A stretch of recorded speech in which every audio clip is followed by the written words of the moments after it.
আল্লাহ কয় বান্দারে ঈমান আর আমল লইয়া যদি কবরে আসতে পারোস ওয়াদা দিলাম প্রত্যেকটা জান্নাতীকে আমি ইউসুফ নবীর মতো সুন্দর বানায়া দিব। এই ইউসুফ নবী কত সুন্দর জানো?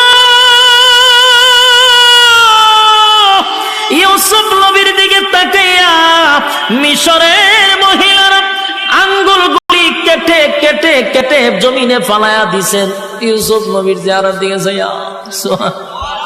এই যে চাইছে অন্যদিকে কাটতেছে, চাইয়া চেহারার কি আকর্ষণ, তাকায় রয়েছে ছুরি দিয়া হাত কাটতেছে, চেহারার আকর্ষণ বলতেই পারে। সুবহানাল্লাহ।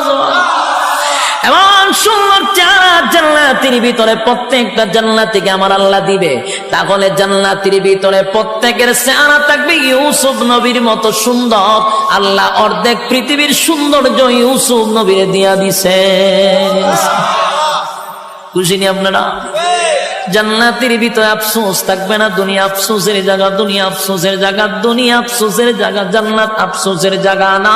প্রত্যেকের চেহারা হবে ইউসুফ নবীর মতো। কয় নাম্বার হইছে? কয় নাম্বার হইছে?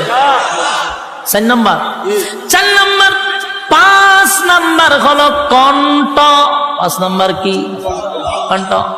কণ্ঠের আফসোস আছে না নাই? আপনারা আছেন?